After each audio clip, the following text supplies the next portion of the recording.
মনের ভুল ভেবে আবার হাঁটতে শুরু করেন। বাগানটা হেঁটে পার হবে এমন সময় কেউ একজন পেছন থেকে বলে ওঠে, সব মাছ বিক্রি করে আসলি, কিছুই রাখিসনি। এমন শুনে ওনার সমস্ত শরীর ভয়ে শিউরে ওঠে। উনি তখন পিছনে না তাকিয়ে আরো জোরে জোরে হাঁটতে শুরু করেন। তখন তিনি অনুভব করলেন পেছন থেকে এক অতিকয় দানব তাকে জড়িয়ে ধরেছে, যার সারা শরীর ছিল বড় বড় লোমে ভরা। বজ্রপাতের আলোতে তিনি স্পষ্টই তার লোমহর্ষক সেই হাত দেখতে পান। গুড়ি গুড়ি বৃষ্টি, মেঘের গর্জন, সাথে এমন একটা দানব যদি পিছন থেকে একজন মানুষকে জড়িয়ে ধরে, এর চেয়ে ভয়ানক আর কি হতে পারে। আজ আমি যে ঘটনাটি বলবো তা আমার দাদাকে নিয়ে। স্টুডিওতে এসে ঘটনাটি বলা আমার পক্ষে সম্ভব না হওয়ায় আমি ইমেলে লিখে আপনাকে পাঠালাম। আমি চাই ঘটনাটি আপনিই পড়ে শোনান। আমি এবং আমার এলাকার কয়েকজন মিলে দাওয়াতে তাবলিগের কাজে পাশের গ্রামে যাই। আমরা যে মসজিদে যাই তার পাশেই ছিল একটি কবরস্থান। রাতে একা হওয়ার সময় আমির সাহেবের পক্ষ থেকে বের হওয়া নিষেধ ছিল।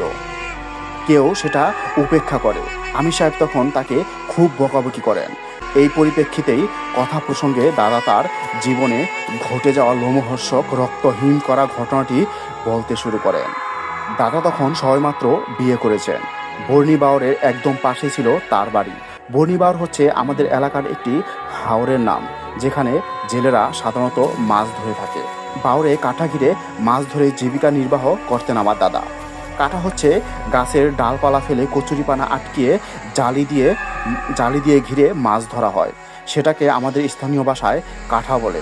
যাই হোক, এমনই একদিন ওনারা 4 বন্ধু মিলে কাঠা ঘিরে প্রচুর পরিমাণে মাছ ধরেন। মাছ ধরতে ধরতে দুপুর গড়িয়ে যায়। দুপুরে খাওয়া দাওয়া শেষে 4 জন 4টা ঝাঁকা ভর্তি মাছ নিয়ে রওনা হয় মোল্লার হাটের উদয়পুর হাটের উদ্দেশ্যে। তখনকার সময়ে রাস্তাঘাট বলতে ছিল মেঠো পথ, আর যানবাহন না থাকায় 8-10 কিলোমিটার পথ তাদের পায়ে হেঁটেই যেতে হতো। হাটে যেতে যেতে তখন সন্ধ্যা। ল্যাম্প এবং হারিকেনের আলোয় আলোকিত হয়ে গেছে জনবহুল সেই হাট। বর্ণিবাওরের মাছের নামডাক থাকায় তাদের মাছ খুব চড়া দামে বিক্রি করে তারা, এবং বাড়ির উদ্দেশ্যে বের হয়ে যান। তখন রাত আনুমানিক 10টা। আবার তাদের 8-10 কিলোমিটার পথ পায়ে হেঁটে বাড়ি ফিরতে হবে, এই ভেবে সবাই খুব জোরে জোরে হাঁটতে শুরু করেন। এদিকে অমাবস্যার রাত। আকাশে মেঘের গর্জনের সাথে সাথে বজ্রপাতের বিকট আওয়াজ, গুড়ি গুড়ি বৃষ্টি, এসব মিলিয়ে একটা গা ঝমঝমে পরিবেশ। তখনকার সময় রাত মানেই যেন ঘুমিয়ে পড়তো পুরো গ্রাম। তো হাঁটতে হাঁটতেই যখন তারা গ্রামে ঢুকবে, তখন গ্রামের আগে সুইচ গেট নামে একটা জায়গা ছিল। ওখানে আসার পর 4 জনের মধ্যে 3 জন তাদের আত্মীয়র বাড়ি রাতে থাকার সিদ্ধান্ত নেন। বাকি একজনও পাশে শ্বশুর বাড়ি বিধায় সেখানে থাকতে যায়, এবং দাদাকে বলে সামনের পথটুকু ভালো নয়, একা যাওয়া ঠিক হবে না। তাই রাতটা ওখানে ওনার শ্বশুর বাড়িতে থেকে যেতে বললেন। দাদা তখন একটু নতুন বিয়ে করেছিলেন।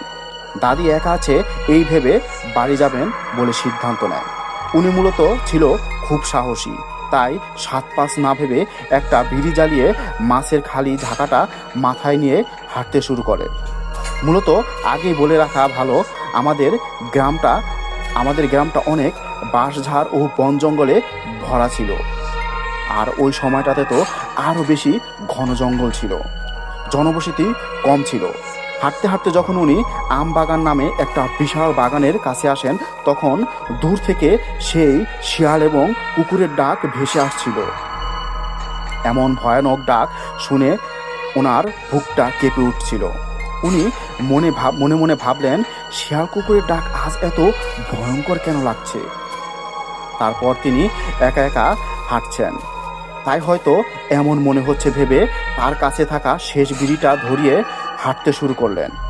বাগানের মাঝামাঝি আসলে উনি অনুভব করলেন বাগানের মধ্য দিয়ে কেউ যেন একজন ঝোপঝাড়ে শব্দ করে ওনার দিকে এগিয়ে আসছে।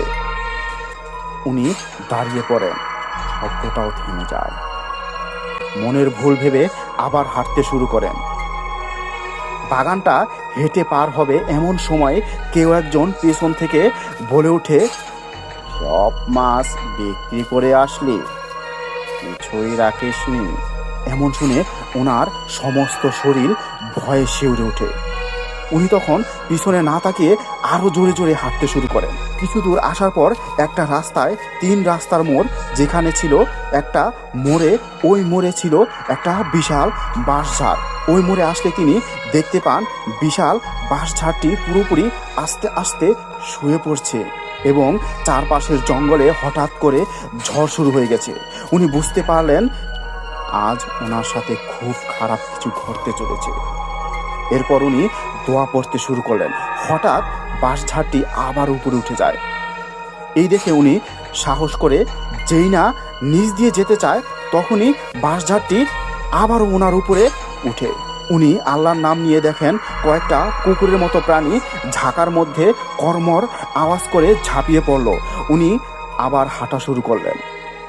এবার উনি সামনে যেই ভয়ঙ্কর অংশটুকু ছিল, একটা বুনো বাগান নামক ভয়ঙ্কর জঙ্গল।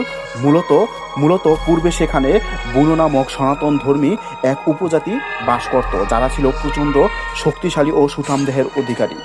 ওখান থেকেই ওই বনের নাম দেওয়া হয় বুনো বাগান। তো দাদা যখন ওই বাগানের পাশ দিয়ে হাঁটা শুরু করলেন, তখন তিনি অনুভব করলেন পেছন থেকে এক অতিকয় দানব তাকে জড়িয়ে ধরেছে, যার সারা শরীর ছিল বড় বড় লোমে ভরা। বজ্রপাতের আলোতে তিনি স্পষ্টই তার লোমহর্ষক সেই হাত দেখতে পান। গুড়ি গুড়ি বৃষ্টি, মেঘের গর্জন, সাথে এমন একটা দানব যদি পিছন থেকে একজন মানুষকে জড়িয়ে ধরে, এর চেয়ে ভয়ানক আর কি হতে পারে। দাদা তার হাঁটা থামালো না। উনি কিন্তু হেঁটে হেঁটে এগোতে পারছেন না। ওই জিনিসটা তাকে হাঁটতে দিচ্ছে না, এমনই একটা অবস্থা। মনে হয় ওই দানবটা কেন জানি তাকে জোর করছে না, বরং শুধু তাকে জড়িয়ে ধরে আছে।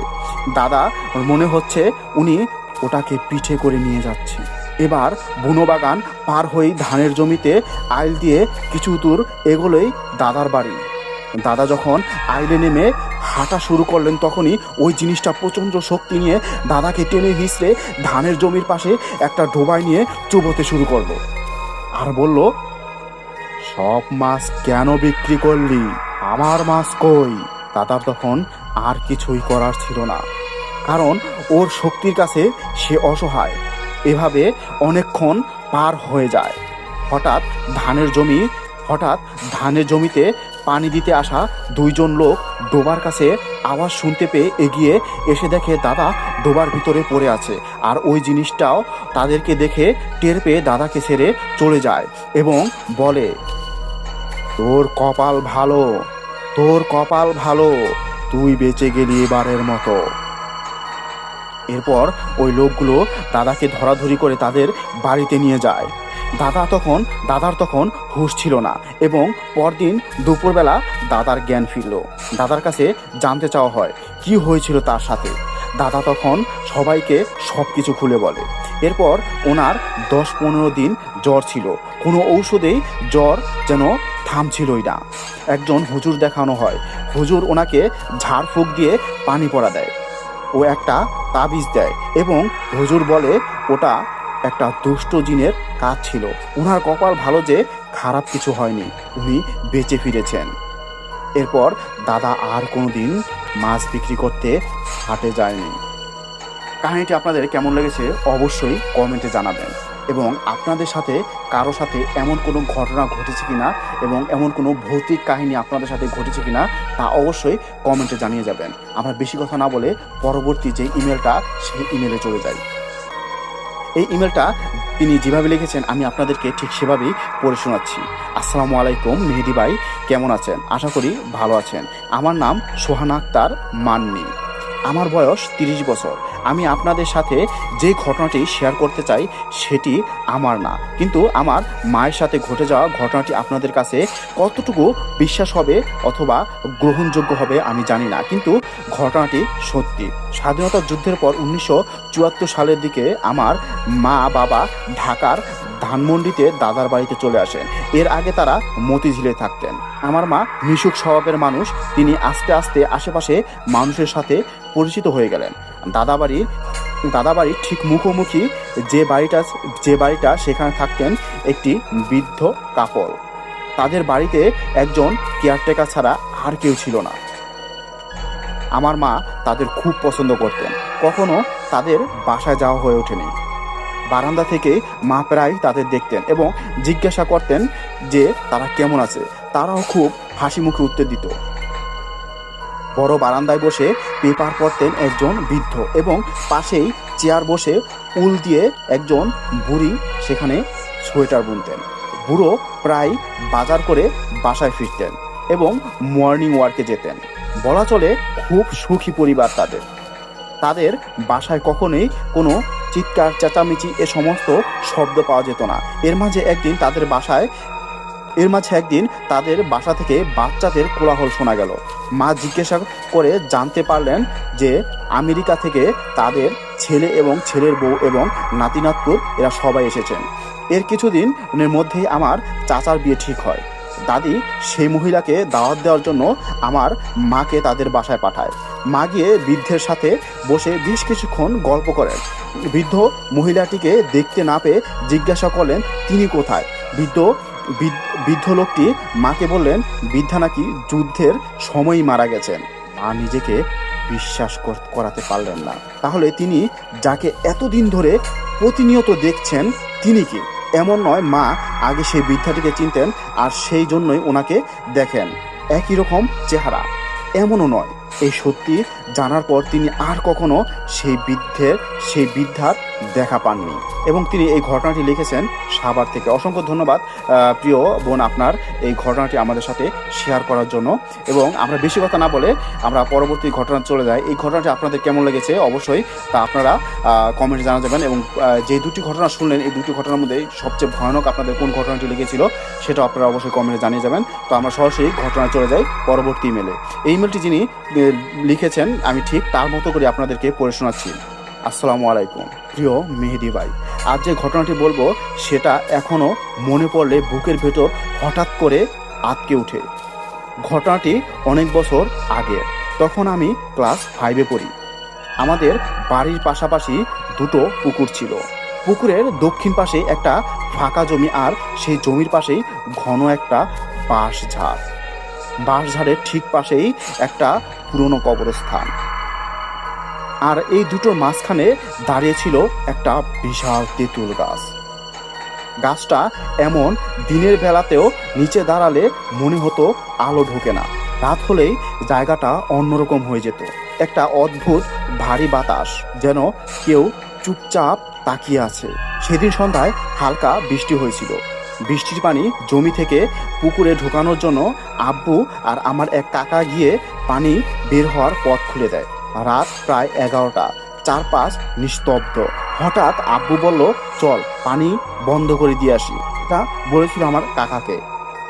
আমি জানি না কেন জানি হঠাৎ করেই বলে উঠলাম আমিও যাব। হয়তো মাছ ধরার লোভে নাকি অন্য কিছু আমাকে টানছিল আজও বুঝি না। আমরা যখন পুকুরের কাছে পৌঁছালাম চারপাশ অস্বাভাবিক চুপচাপ, শুধু দূরে কোথাও ব্যাঙ ডাকছে। আমি লাইট ধরে দাঁড়িয়ে আছি। হঠাৎ দেখি জমির একদিক থেকে একটা মাছ পুকুরের দিকে ঢুকছে। আমি উত্তেজিত হয়ে বললাম আব্বু মাছ। আব্বু একটু থেমে বলল ধর, কিন্তু তার গলায় যেন কেমন একটা দ্বিধা ছিল। মাছটা ধীরে ধীরে এগিয়ে আসছিল জলের উপর দিয়ে অদ্ভুতভাবে কাঁপতে কাঁপতে। আমি হাত বাড়িয়ে ধরলাম। ঠান্ডা, অস্বাভাবিক ঠান্ডা। মাছের শরীর এমন ঠান্ডা হওয়ার কথা না, তবু আমি ধরে রাখলাম।